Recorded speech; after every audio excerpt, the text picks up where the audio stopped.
Alrighty, here we are with another video for Baldi's Basics, and for this video it's gonna be a little bit of a different video, and that's because for this video I plan on reviewing all of the latest info that we have for Baldi'sBasicsPlus version 0.5, which the latest info we got for it was on April 8th, but better late than never. 0.5 is going to be a bit smaller than 0.4. The reason why this update is going to be smaller than 0.4 is because, well, the developer has, a life to live. But once 0.5 is released, the imbalance will correct itself, and future updates should have a little bit more, content in them. But for now, 0.5 is going to bring along two main things, along with a few smaller things. The first thing that 0.5 adds is a new item, which according to the notes I have here, the developer says he's not going to reveal what the new item is yet, but he has mentioned on his Twitter that he thinks that this is the most versatile item to be added to the game, and it has one simple mechanic, but can be used for many different situations. He also says this item is pretty funny.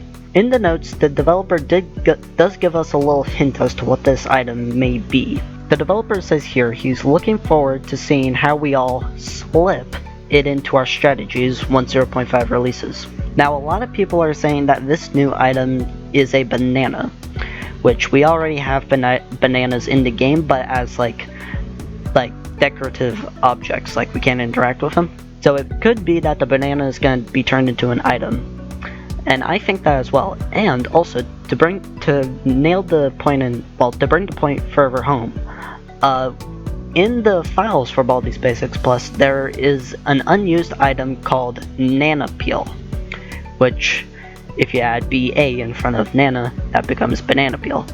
So this new item may be a banana peel. It makes sense.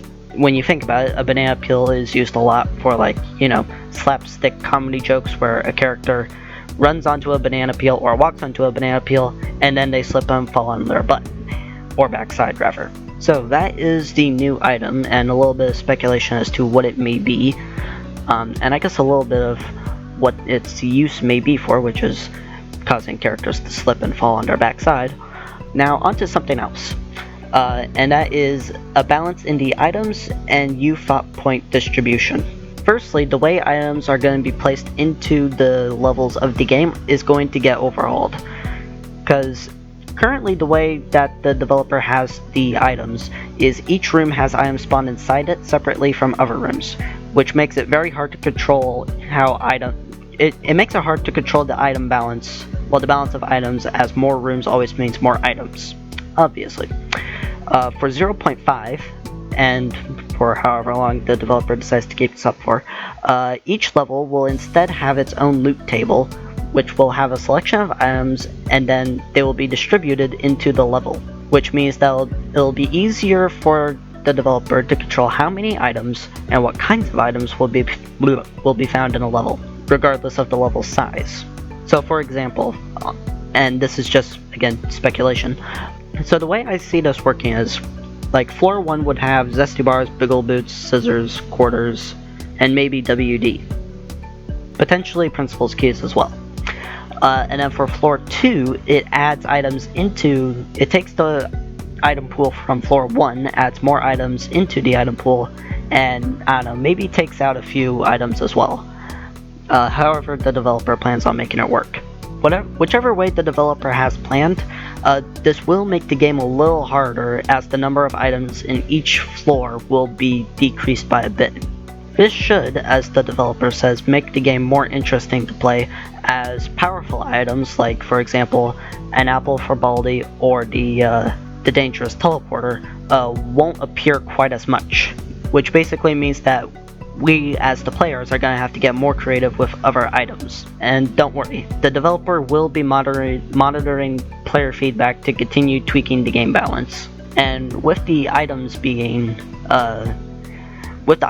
changed, there's going to be something else for white TPs, which is going to get a big balance in 0.5.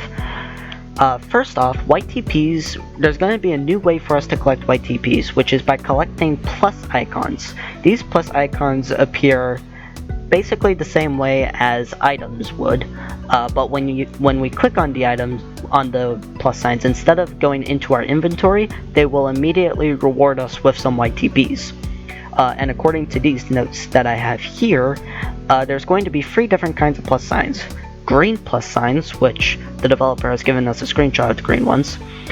Silver plus signs, which we don't have a screenshot of, which those are going to be slightly rarer than green ones, I assume. And then gold plus signs, which I assume are going to be the rarest.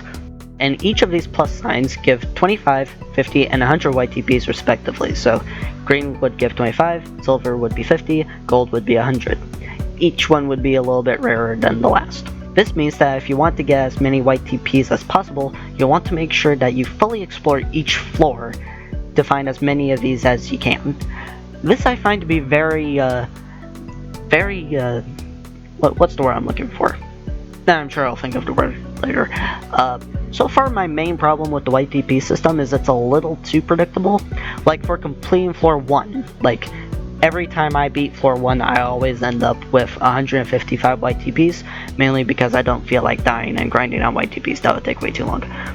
And plus I'm too good at the game to even think about doing that.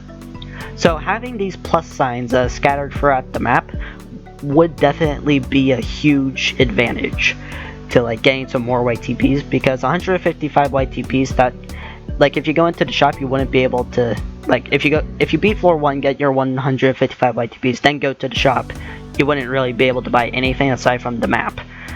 With this, it should make it so that on floor 1 I'd be able to go into the shop for floor 2, buy the map there, and then still have white TPs saved up for floor 3. That'll definitely be that would actually be pretty good for a strategy, to be able to have the map for floor 2 and floor 3, like a full map. Well, buy the full map for floors 2 and 3.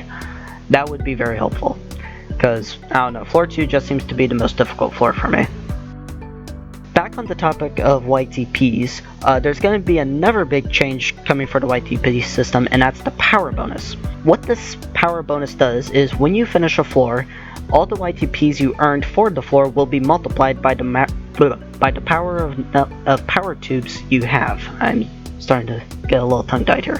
What this means is, and I'll simplify it, if you finish a floor with all 3 of your lives, you'll get a multiplier of times 3. That gives you a lot of white TPs, and also means you're gonna for sure get the map. If you finish a floor and you have 2 lives remaining, you'll get your white TPs will be doubled. If you finish a floor and you have 1 life remaining, you get no bonus. The developer decided to add in this multiplier to tackle a game design issue that was technically an advantage, and it's the system that I mentioned where if you lose a level, well, you keep all your white TPs, so you can just continuously lose and get more white TPs from that. Now, it's something that the developer hasn't noticed a lot of players doing, but he's changing it so that it's a more optimal way to play and have fun, instead of just making it so that if we continue dying, then we get white TPs, because that's not how things are supposed to work. But anyways, I'm probably rambling. The power bonus basically eliminates this issue of dying to grind up white TPs. It should remove it entirely and reward better play. You know, not dying. And with these changes to white TPs, it means increased prices in Johnny's store, as the number of average white TPs per level is going to be a lot higher. So, just like when 0.4 really, because in 0.4 when that released, prices went up in Johnny's shop, they're gonna go up again. And I assume the prices went up in Johnny's store in 0.4 because Dr. Reflex gives you white TPs whenever you finish his little reflex minigame. But for 0.5 they're gonna go up again. The developer's goal for balancing prices is to, well, balance them so that it's a bit harder than it currently is to afford items, which will make it more important and for us to try and get as many white TPs as possible. So the game's definitely gonna get harder for 0.5, which for some of us, well, for a lot of us, it would be a bad thing. For me, personally, I find that to be a good thing, because I'm able to beat this game pretty much every time I play it. Mods may be a different thing, may be a different story. For the main Baldi's Basics, it's basically every time I play it, I'm able to beat it. And of course, in the future, there will be more things to spend YTPs on, but the developer's not ready to talk about any of that yet. And lastly, there's going to be a few little small changes and additions as well, and I guess a little bit of tweaking that the developers has in store for us with this update. Firstly, there's going to be a few more posters that will be added. There's going to be a few new room variants in the update, and a few more details. And for 0.5, when that releases, there's 2 release dates for 0.5. If you've donated to the Kickstarter, you'll get the update on April 29th. I'm stammering with my words. If you're like me and haven't donated to the Kickstarter, I haven't donated because I wasn't part of the Kickstarter back then, but whatever, then the update will be released for you on May 6th. So 0.5 is definitely getting pretty close. And that's about it. So, just to recap for what to expect in 0.5, there's going to be a new item. Who knows what it could be a banana peel. There's going to be some changes to the items, so there's going to be less of them, so the game's going to get harder from that. There's going to be plus icons that give us more YTPs that we can pick up. There's going to be a power bonus, which gives us more YTPs for playing the game properly, not dying to grind out YTPs, as you know. Prices are going to go up, so the game's going to get harder from that. And there's going to be a few more posters, decorations, and there's also going to be a few more room variants so that there's a little more variety to the game. I'm stammering with my words here. But yeah, other than that, that is all to expect on 0.5. And in case you weren't listening or you have an appalling memory like I do, don't worry, it's all good. I totally understand the feeling of a bad memory. The update will be released on May 6th. If you haven't donated to the Kickstarter, if you have donated to the Kickstarter, the update will release for you on April 29th. And with that, that is all I have to say for what to expect in 0.5. So, until the next video, or until 0.5 releases, see ya!